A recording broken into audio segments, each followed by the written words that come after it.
Jack White, the number one supreme warrior, prajurit tertinggi nomor 1, bab 3001-3010. Tolong bantu like dan subscribe. Bab 3001. Fakta bahwa Rhodes telah mendapatkan harta perunggu adalah alasan utama mengapa dia bertindak begitu arogan di depan semua orang, mengutuk dan mencaci maki mereka tanpa mereka melawan. Itu karena harta perunggu itu harus dibagikan kepada semua orang. Dia mendapatkan sesuatu yang bagus dengan skillnya, jadi mereka tidak punya tempat atau alasan untuk berbicara kembali dengan Rhodes. Selain itu, Rhodes adalah yang terkuat di sana. Untuk semua alasan ini, para alkemis terpaksa mentolerir cacian Rhodes.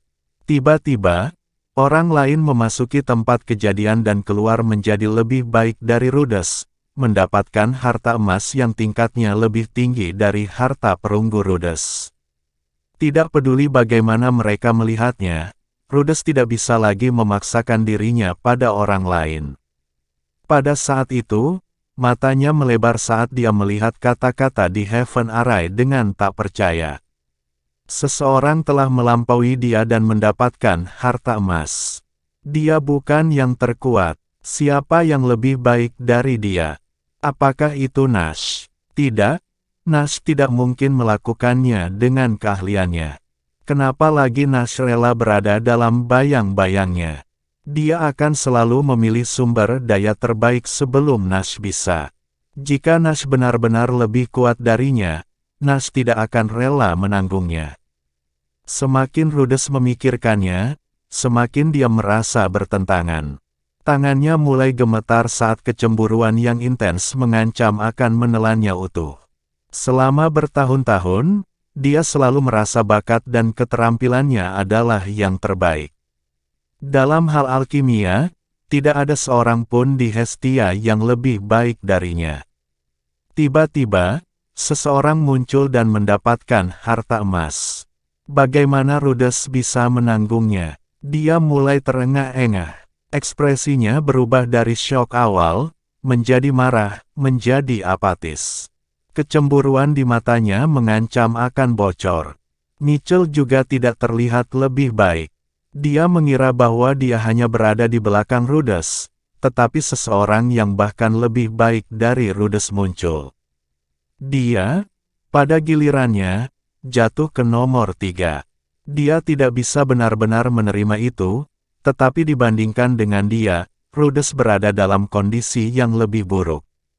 Dia tidak bisa menerima kenyataan, dan Rhodes tiba-tiba berdiri dari matras, menatap tepat pada kata-kata di Heaven Array. Seseorang mendapat harta emas. Mungkinkah ronde ke-7 sangat mudah? Mungkin dua dunia lainnya tidak mengirim alkemis kuat. Setelah dia meneriakkan itu, kota terdalam menjadi sunyi lagi. Semua orang saling memandang, jelas melihat banyak dari mata satu sama lain. Ketenangan Rhodes ada di mana-mana, dan dia tidak bisa mengendalikan apa yang ingin dia sembunyikan sama sekali. Jelas apa yang dia coba lakukan saat dia berbicara. Seorang alkemis dari Dir Pavilion berbisik kepada sesama muridnya, dia terbakar oleh kecemburuan saat ini. Dia tidak mau mengakui bahwa ada orang yang lebih baik darinya. Apakah dia pikir kita cukup bodoh untuk mendengarkan apapun yang dia katakan? Seseorang mendapat harta emas, tidak ada lagi yang bisa dikatakan. Dia mengatakan bahwa kelompok ke-7 itu mudah. Nah, dalam hal ini, kita dapat mengatakan bahwa kelompok kedua yang menjadi bagiannya juga sangat mudah. Itu benar, dia sudah terlalu terbiasa pamer, sedemikian rupa sehingga dia tidak bisa menerima kenyataan bahwa orang lain lebih baik darinya. Dia tidak bisa menertawakan lagi. Bahkan jika dia ingin marah pada siapapun mulai sekarang, dia harus menahan diri. Bab 3002, kami terlalu baik padanya sebelum ini, membiarkan dia mengutuk kami begitu lama. Dia mengatakan begitu banyak hal buruk, dan kami akhirnya tidak perlu menanggungnya lagi. Jika dia terus meneriaki orang sesukanya, kami punya alasan untuk meneriakinya dan membungkamnya. Rhodes terlihat sebagai pemimpin dari semua alkemis sebelum ini. Dia tidak hanya memberi perintah dan menetapkan aturan, tapi dia juga melontarkan kata-kata kotor secara teratur, memaki dan mencaci maki alkemis lain. Para alkemis, pada titik ini, menolak untuk diperintah. Sebelumnya, mereka tidak memiliki alasan atau pendirian, mereka juga tidak ingin menimbulkan masalah. Pada saat ini, mereka akhirnya punya alasan. Mereka pasti akan melawan jika Rhodes melanjutkan terornya. Rhodes merasa seperti sedang berjuang untuk bernapas saat dia menatap kata-kata di susunan dengan gigi terkatup. Jika tatapan memiliki kekuatan, kata-kata itu akan memiliki lubang yang menembusnya dengan tatapan Rhodes. Mitchell menghela nafas, menatap Rhodes. Sepertinya Nash bahkan lebih baik darimu dalam hal alkimia, tapi aku tidak pernah mengira dia akan begitu sabar. Kami memikirkannya dengan sangat buruk, tapi dia hanya menerima semuanya dengan tenang, menahan amarahmu yang buruk. Akan lebih baik jika Mitchell tidak mengatakan apa-apa. Saat Mitchell melakukannya, itu menyalakan sumbu di kepala Rhodes. Dia berbalik dan berteriak pada Mitchell, "Omong kosong macam apa yang kamu katakan? Kapan aku pernah memandang rendah dia? Aku memperlakukannya dengan sangat baik sebelumnya. Aku belum pernah menggertaknya sebelumnya, jadi berhentilah mencoba membuat keributan. Selanjutnya, dia mungkin mendapatkan harta emas, tetapi itu tidak berarti bahwa keterampilannya lebih baik daripada keterampilan saya. Saya tahu keterampilannya lebih baik daripada Anda. Jika dia lebih baik dari saya, lalu mengapa dia bukan senior saya? Itu sepertinya putaran turnamennya mungkin jauh lebih mudah daripada kita." Rhodes praktis meneriakkan beberapa kata terakhirnya, ingin semua orang mencerna fakta bahwa hasil ini tidak membuktikan Nash lebih baik darinya. Mitchell hanya mendengus, dan bahkan bahunya terguncang saat dia memandang Rhodes dengan jijik. Rhodes adalah pecundang, tidak mau mengakui bahwa ada orang yang lebih baik darinya. Pusat kota terdalam sangat bising, tetapi diskusi di bagian luar tidak kalah kerasnya. Meskipun Rudy dan Aaron berada di sudut terpencil, mereka bisa mendengar diskusi yang intens. Seorang pria berjubah ungu tua berkata dengan penuh semangat, sepertinya yang terkuat biasanya lebih rendah hati. Nash selalu berdiri di sisi Rhodes sebelumnya. Bahkan ketika Rhodes bersikap tidak masuk akal, Nash juga ada di sini. Dia tidak pernah bereaksi juga, banyak sikap Rhodes, dan saya pikir itu karena Nash tidak sebaik Rhodes. Nash sebenarnya tidak lebih buruk dari Rhodes selama ini, dan mungkin bahkan lebih baik. Dia hanya menyembunyikan keahliannya dan tidak mau mengganggu Rhodes. Kau benar, aku tidak terlalu memperhatikan Nash sebelum ini. Aku merasa Nash mungkin lebih kuat dari Mitchell tapi tidak lebih kuat dari Rhodes. Sepertinya aku benar. Bibir Rudy berkedut, terlihat sangat tidak sabar dan tidak setuju dengan diskusi mereka. Aaron menatap Rudy dan bertanya dengan rasa ingin tahu, "Mengapa kamu terlihat seperti itu? Apakah kamu tidak setuju dengan orang lain?" Rudy berkata, "Tentu saja tidak." Nash bertindak begitu rendah hati sebelumnya hanya karena dia tahu dia tidak sebaik Rhodes. Sama sekali tidak seperti yang mereka katakan. Aaron mengerutkan kening saat dia terlihat semakin bingung. Rudy mengabaikan Aaron sambil terus berbicara. Bab 3003, tunggu dan lihat saja. Semua orang akan terkejut ketika hasilnya ditampilkan. Bibir Aaron berkedut ketika dia tampak semakin bingung, dan mengapa begitu? Sebelum dia bisa selesai bertanya, Heaven Array mengeluarkan cahaya bercahaya lainnya. Kali ini, semua orang menahan napas, mengetahui bahwa itu adalah tanda bahwa seseorang dipindahkan kembali. Setelah beberapa saat, 10 sosok perlahan muncul di depan semua orang. Jack berdiri di belakang kelompok seperti biasa, mempertahankan ekspresi santai. 9 lainnya, di sisi lain, memiliki ekspresi aneh.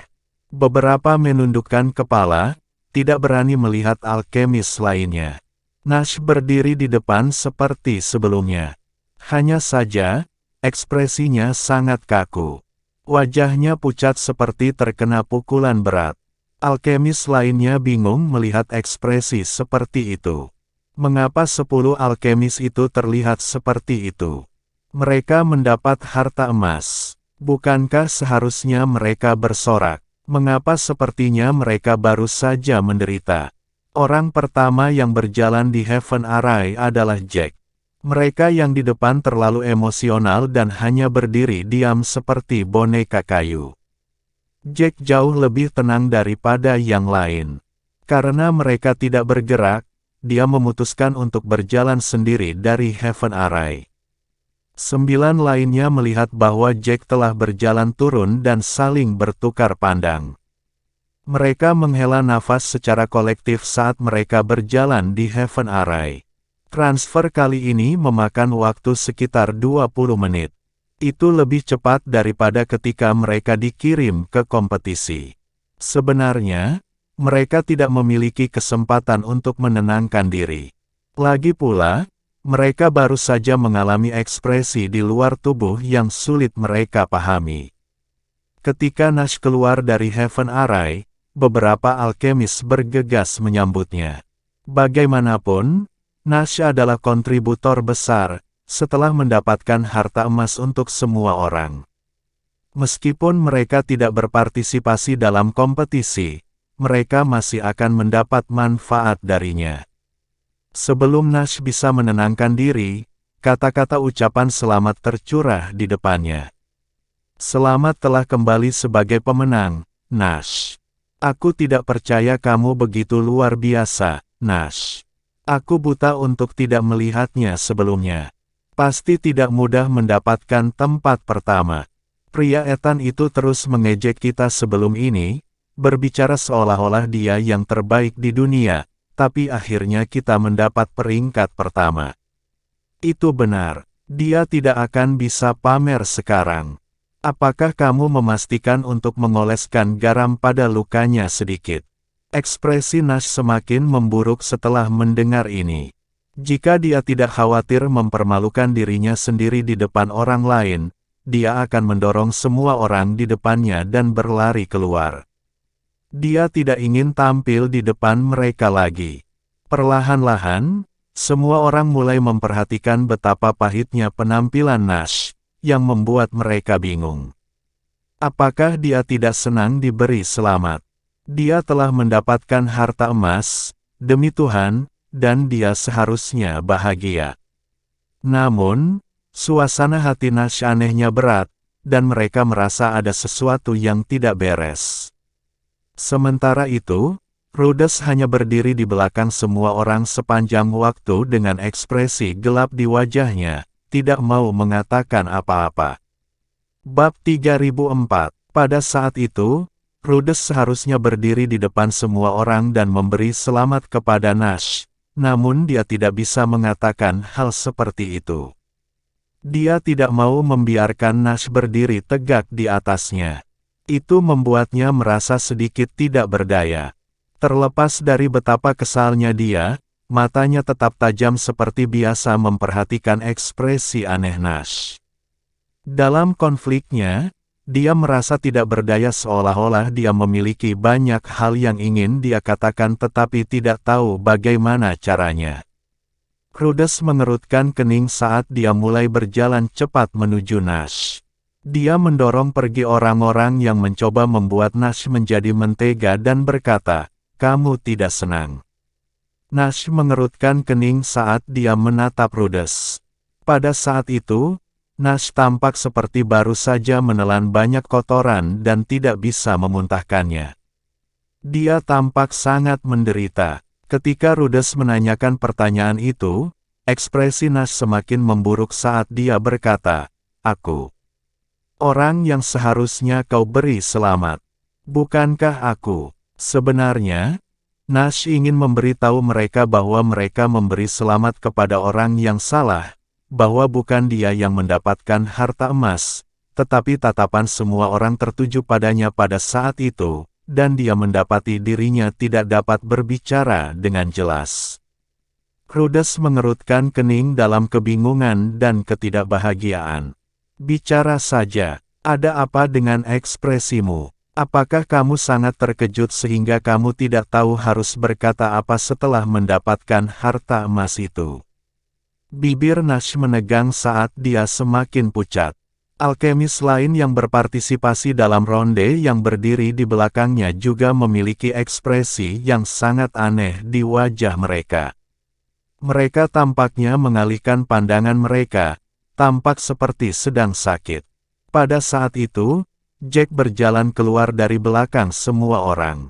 Dia mengeluarkan cincin emas dari biji mustard dan meletakkannya di arai surga. Itu adalah harta emas yang diperoleh Jack. Pada saat itu, ada 3 cincin di sudut arai surga, cincin hitam, cincin perunggu, dan cincin emas yang dibawa Jack. Dia merencanakan cincin di antara 2 cincin lainnya. Cincin emas bersinar samar. Itu adalah cincin penyimpanan yang sangat luas di dalamnya dan memiliki berbagai sumber daya luar biasa di dalamnya. Ekspresi semua orang mulai berubah saat melihatnya. Mengapa harta emas ada di tangan Jack?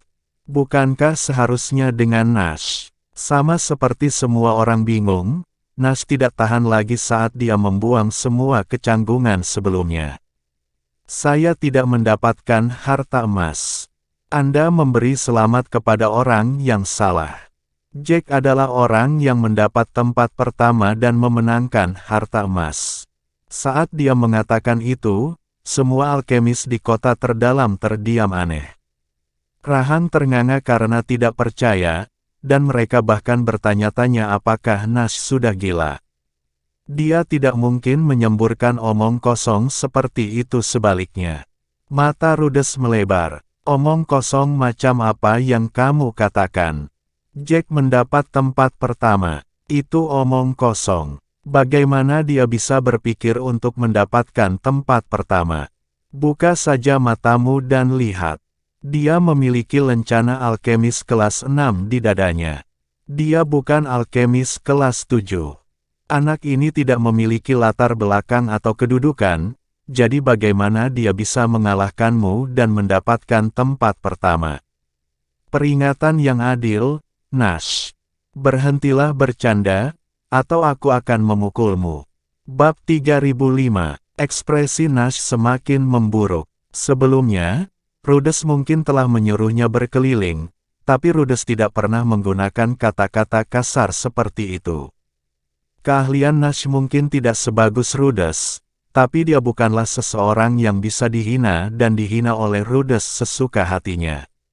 Nash mengerutkan kening saat dia dengan keras membantah, bagaimana aku bisa mengatakan omong kosong?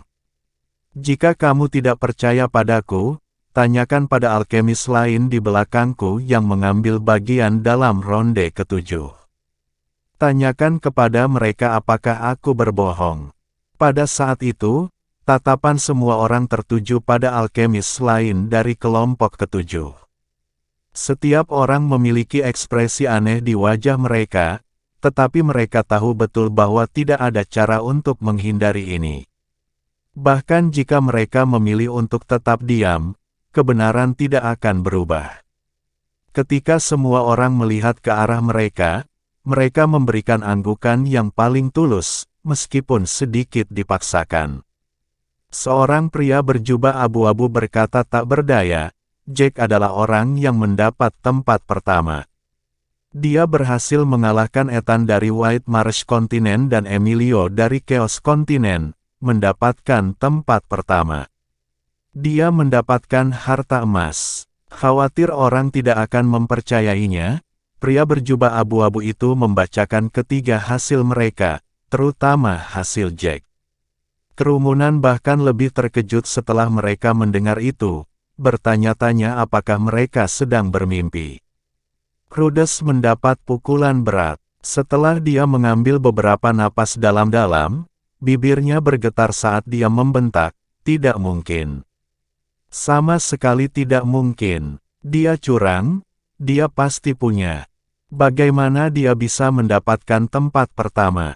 Bagaimana dia bisa mengalahkan alkemis terbaik dari dua dunia lain? Aku jangan percaya, aku menolak untuk percaya." Pada saat itu, Rudess lepas kendali. Bahkan lebih sulit baginya untuk menerima itu daripada mengetahui bahwa Nash mendapat tempat pertama. Sebenarnya, Nash yang mendapatkan tempat pertama mungkin mengejutkan Rudess dan membuat Rudess cemburu, tapi dia bisa menutupi kepalanya dengan satu atau lain cara. Ketika dia tahu bahwa Nash tidak mendapat tempat pertama, tetapi Jack sebaliknya, Rudess tidak bisa mengatasinya sama sekali. Dia tidak berani mempercayainya juga tidak bisa. Napasnya bertambah cepat saat dia menatap tepat ke arah Jack dan menyalak, "Kamu pasti telah melakukan sesuatu. Bagaimana kamu bisa mendapatkan tempat pertama? Katakan, bagaimana?" Jack mengerutkan alisnya saat dia menatap Rudess dengan putus asa. Dia tahu bahwa Rudess mungkin tidak dapat menerima kebenaran, tetapi dia tidak pernah berharap Rudess akan berakhir bertindak gila seperti yang dilakukan Ethan. Dia mendengus ketika dia berkata dengan dingin, "Mengapa kamu pikir aku tidak bisa mendapatkan tempat pertama? Aku sudah mengatakan bahwa aku akan mendapatkan harta, namun kamu tetap bersikeras untuk tidak mempercayainya. Aku tidak terlalu peduli jika kamu mau percaya atau tidak." Jack tidak mau repot-repot menjelaskan sesuatu kepada Rudess, dia juga tidak bertanggung jawab untuk itu. Apakah Rudess percaya atau tidak itu tidak ada hubungannya dengan dia. Rudess menelan ludah saat matanya memerah. Dia tampak seperti akan bergegas maju dan melawan Jack sampai mati, tetapi Nash mengulurkan tangan dan menariknya kembali. Nash tidak mungkin diam dan melihat Rudess melanggar hukum. Jika Rudess benar-benar gagal mengendalikan amarahnya dan menyerang Jack, dia akan langsung dihukum. Rudess tidak akan pernah bisa meninggalkan kota dalam hidup-hidup saat itu. Nash mencengkeram lengan Rudess dengan erat, khawatir Rudess akan menyerang Jack jika dia berhasil membebaskan diri. Bab 3006, "Dia tidak mungkin curang," kata Nash. "Orang ini sangat kuat, tidak ada keraguan tentang itu. Jika dia tidak ada di sana, saya akan bisa mendapatkan tempat ketiga. Namun, saya didorong keluar karena dia ada di sana, yang berarti hasilnya adalah benar. Ini adalah kenyataan, dan kamu harus menerimanya bahkan jika kamu tidak mau." Dengan keadaan Rudess saat itu, bahkan jika Rudess menerima bahwa Jack berhasil mendapatkan tempat pertama, Rudess tidak akan menerima bahwa Jack kuat. Dia bahkan akan mengatakan bahwa para pemimpin dari dua benua lainnya terlalu lemah. Kata-kata Nash menghentikan pikiran Rudess. Rudess mungkin tidak tahu seberapa kuat yang lainnya, tetapi dia tahu betul betapa terampilnya Nash, namun Nash hanya mendapat tempat keempat. Ada kesenjangan besar antara Nash dan tiga lainnya. Sebenarnya, Rudess hanya sehelai rambut yang lebih kuat dari Nash. Dengan perbandingan itu, Rudess sedikit banyak bisa mengetahuinya. Ketika yang lain mendengar apa yang dikatakan, mereka perlahan mulai menerima bahwa Jack sangat terampil. Seluruh tubuh Rudess bergetar saat Nash mengulurkan tangan untuk menarik Rudess kembali. Dia tidak bisa membiarkan Rudess tinggal. Tidak ada yang akan tahu jika Rudess akan membentak. Jack mengangkat alis, tidak ingin repot berinteraksi dengan mereka terlalu banyak. Dia berjalan menjauh dari pusat tempat para alkemis paling penting berada dan kembali ke sudutnya. Saat itu, Rudy dan Aaron berdiri tegak dengan penuh semangat. Satu-satunya orang yang bisa menerima bahwa Jack paling banyak mendapat tempat pertama adalah Rudy. Bahkan sebelum Jack masuk, Rudy sudah yakin Jack akan mendapatkan hasil yang bagus. Kebenaran terbukti seperti yang dia pikirkan, dan faktanya, itu bahkan lebih baik daripada yang dipikirkan Rudy. Jack mendapat tempat pertama dan harta emas. Aaron tidak tahu lagi harus berkata apa. Bahkan ekspresinya sedikit terpelintir saat dia akhirnya mengerti perilaku dan kata-kata aneh Rudy dari tadi. Keyakinan Rudy pada Jack bukannya tak berdasar. Faktanya, Rudy tahu bahwa Jack sebaik itu, karena itu kepercayaan dirinya. Setelah Aaron mengerti itu, dia menarik napas dalam-dalam saat dia memandang Jack seolah-olah dia adalah binatang buas. Ada 6 kelompok sebelumnya, dan 60 alkemis yang sangat terampil telah masuk. Tidak satu pun dari mereka yang mendapatkan harta emas, tetapi pria di depannya mendapatkannya. Hasilnya bahkan jauh lebih baik daripada tempat kedua dan ketiga. Jack benar-benar monster di mata Aaron. Jack melambai pada mereka berdua dan mendudukkan mereka. Dia mengambil tikarnya dari ruang penyimpanannya dan duduk di tempat lamanya. Mereka masih berada di pinggiran kota terdalam, tetapi berkat Jack, sudut itu telah menarik perhatian semua alkemis yang hadir. Semua orang melihat ke arah mereka dan terus berbicara. Jack bahkan tidak perlu berpikir untuk mengetahui apa yang mereka bicarakan. Mereka terkejut dengan keahliannya dan ingin tahu dari mana dia berasal. Dia sama sekali tidak peduli dengan semua itu. Selama mereka semua menjaga diri mereka sendiri dan tidak menantangnya, mereka bisa mengatakan apa yang mereka inginkan. Rudy merendahkan suaranya dan tertawa. Sepertinya ini sama sekali tidak sulit bagimu. Jack mengerutkan alisnya, menggelengkan kepalanya setelah memikirkannya. Saya tidak bisa mengatakan bahwa itu tidak sulit, itu sulit dalam dirinya sendiri. Hanya saja itu lebih mudah bagi saya daripada untuk orang lain. Bab 3007. Rudy melanjutkan dengan bersemangat, mereka membutuhkan waktu 5 hari, tetapi Anda hanya menggunakan 3 hari. Mereka tidak dapat bersaing dengan Anda tidak peduli bagaimana Anda melihatnya. Rudy berada di atas bulan seolah-olah dialah yang mendapatkan harta emas itu. Sebenarnya, dia sudah berdamai dengan banyak hal.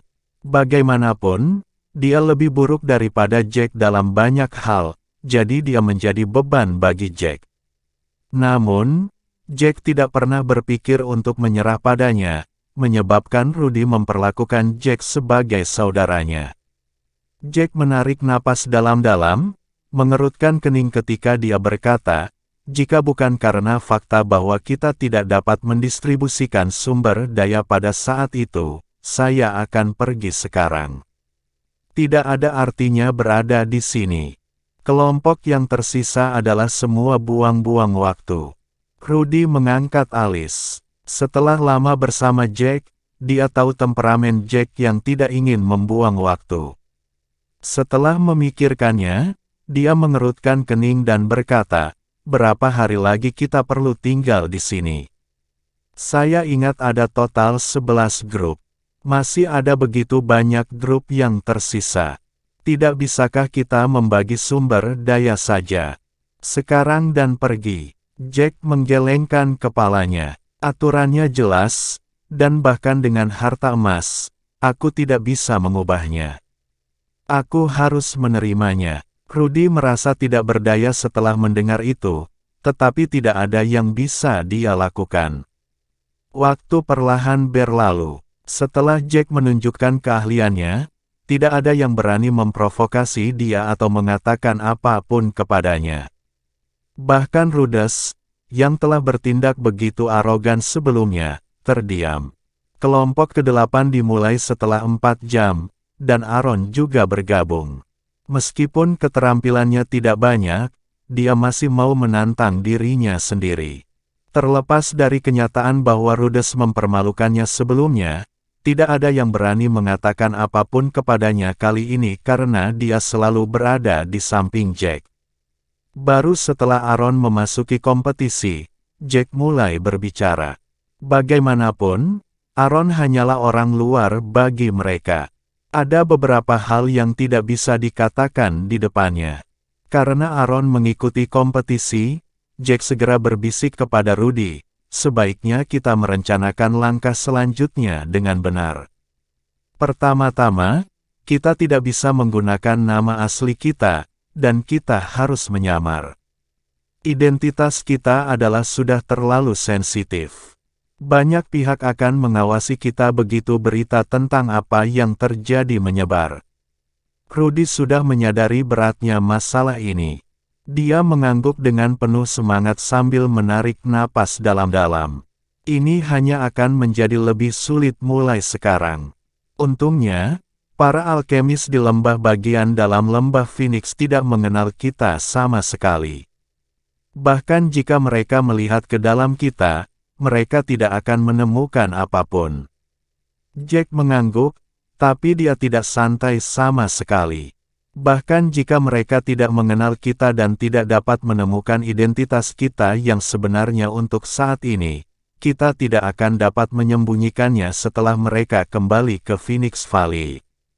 Kita seharusnya tidak hanya memikirkan tahun depan, kita harus memikirkan masa depan.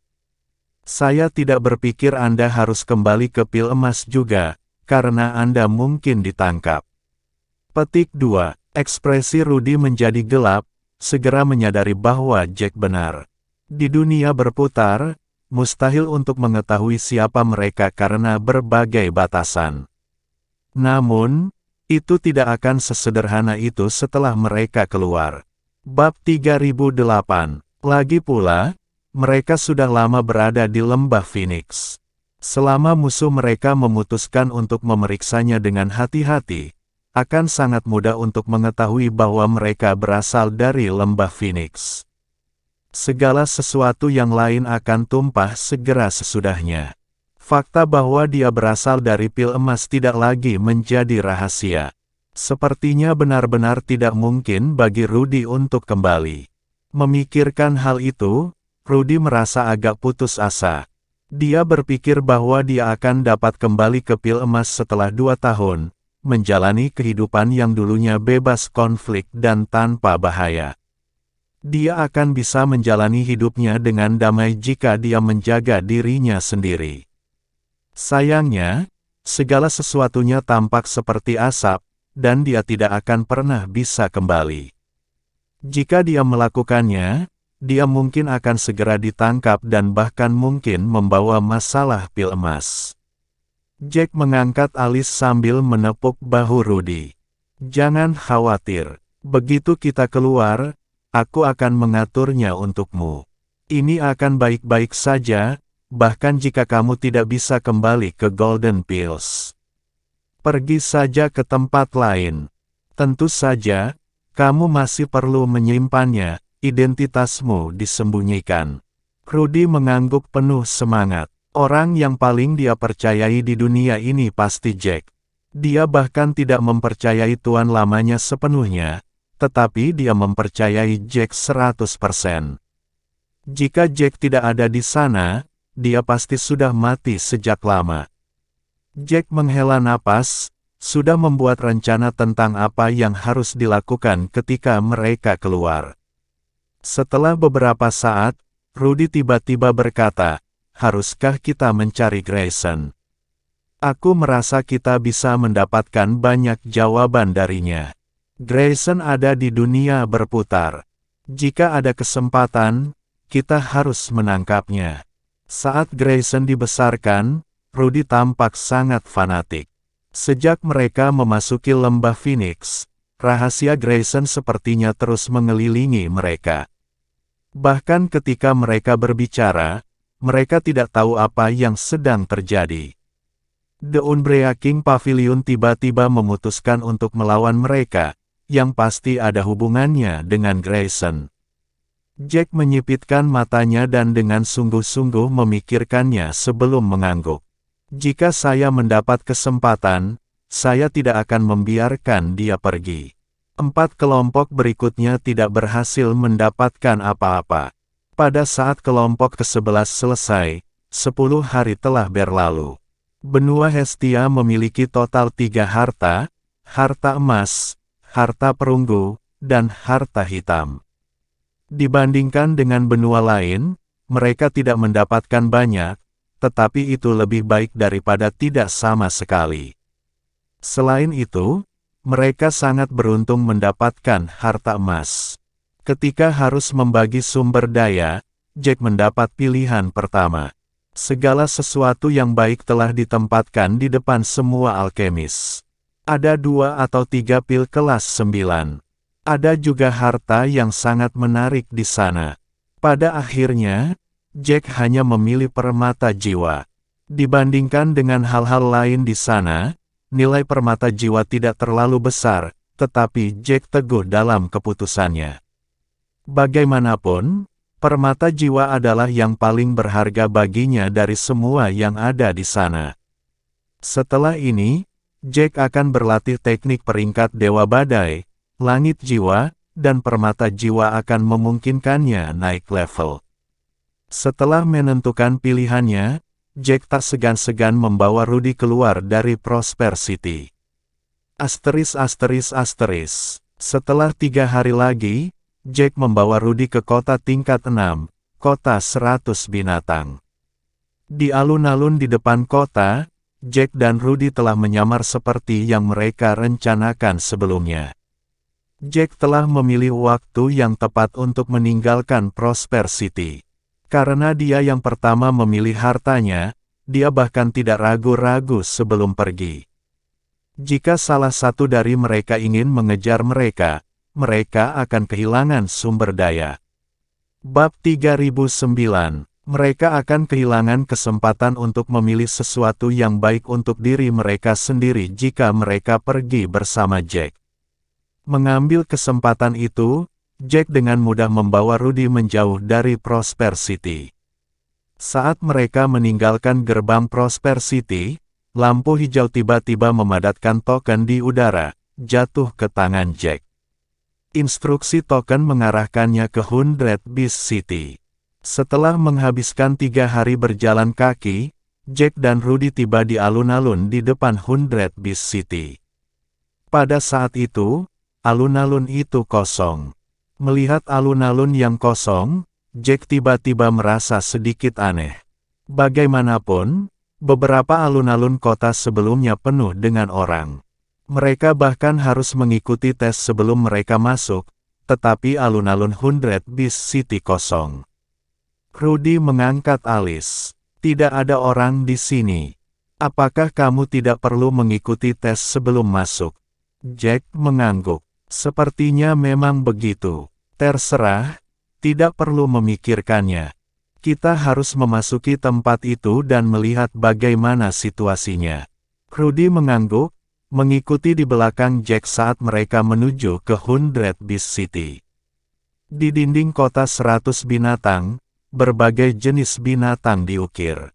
Beberapa binatang tampak bertingkah seperti manusia, sementara beberapa binatang memperlihatkan giginya dan bertingkah seperti binatang liar. Di kedua sisi gerbang kota besar ada 2 patung. Kedua patung itu sangat hidup dan tampak setinggi manusia. Namun, lengan mereka memiliki lapisan cat hitam. Mereka memiliki topeng tengkorak, tetapi tidak ada pupil di mata mereka. Itu tampak sangat menyeramkan. Rudy tiba-tiba merasa bahwa 100 Beast City sangat jahat. Tepat ketika mereka berdua akan memasuki kota, kedua patung itu tiba-tiba bergerak. Rudy sangat ketakutan sehingga dia menjerit dan bersembunyi di belakang Jack. Napasnya semakin cepat saat seluruh tubuhnya bergetar ketakutan. Jack segera waspada penuh juga. Dia mengambil pedang abu-abunya dari ruang penyimpanannya, menggenggamnya erat-erat. Jangan takut, karena kami adalah penjaga kota 1000 binatang. Hasilkan 50.000 kristal roh untuk masuk, kata penjaga yang mengenakan topeng kerangka. Jack mendengarnya berbicara dan segera bereaksi, memberikan juru kunci sekali lagi. Penjaga bertopeng kerangka itu sama sekali tidak terlihat seperti manusia, tidak peduli bagaimana orang melihatnya. Sebaliknya, itu tampak seperti manusia yang telah berubah menjadi iblis. Setelah diperiksa lebih dekat, Jack terkejut melihat bahwa tubuh penjaga sedang bertukar energi dengan kota 100 binatang. 100 Beast City perlahan mengeluarkan energi, dan tubuh penjaga perlahan berdenyut dengan energi juga. Ada dua energi yang berpotongan di udara. Sementara Jack tidak mengerti apa yang dilihatnya, itu membenarkan apa yang dikatakan penjaga. Sepertinya dia memang penjaga kota 100 binatang. Namun, setelah mengakuinya, Jack merasa semakin bingung. 100 Beast City punya penjaga. Dia berpikir bahwa tidak akan ada lagi tanda-tanda kehidupan yang tersisa di dunia berputar setelah bertahun-tahun. Namun, itu bukan waktunya untuk memikirkan itu. Setelah Jack menarik napas dalam-dalam, dia mengambil 100.000 kristal roh dari biji mustard, menyerahkannya kepada penjaga. Penjaga mengambil kristal roh dan mengangguk pada Jack, mengambil 2 token masuk dari ruang penyimpanannya dan meletakkannya di telapak tangan Jack. Bab 3010. Setelah melakukan semua itu, kedua penjaga itu mundur, kembali ke keadaan tidak bergerak sebelumnya. Jika bukan karena semua yang terjadi sebelumnya, Jack akan mengira kedua penjaga itu hanyalah patung. Pada saat itu, Rudy telah pulih dari ketakutannya dan merasa telah mempermalukan dirinya sendiri dengan reaksinya yang berlebihan. Dia baru saja seperti kelinci yang ketakutan, hanya tahu bagaimana bersembunyi di balik Jack. Dia sama sekali tidak maskulin. Jack melihat token masuk kota di tangannya. Lebih tepatnya, itu adalah tanda masuk keluar kota. Setelah itu, dia menatap Rudy dan berkata, "Tidak perlu takut lagi. Masuk saja." Setelah mengatakan itu, token masuk di tangannya tiba-tiba bersinar putih, dan lautan informasi memasuki pikiran Jack. Ada informasi tentang berbagai aturan kota luar. Dia mengerutkan kening saat kilatan emosi terlihat di matanya. Dia mulai menjadi lebih bersemangat untuk 100 Beast City. Bagian dalam kota dipisahkan dari luar oleh penghalang. Hanya dengan melewati penghalang itu mereka akan memasuki 100 Beast City. Mereka berdua baru saja melewati penghalang ketika suara bising menyerang telinga mereka. "Kenapa berisik sekali?" teriak Rudy, meski suaranya nyaris tidak terdengar dengan keributan seperti itu. Apa yang menyambut mereka adalah lautan manusia. Mereka tidak tahu berapa banyak orang yang berkumpul di 100 Beast City, tetapi mereka semua tampak sangat bersemangat, berteriak dengan gila. Semua orang tampak sangat bersemangat.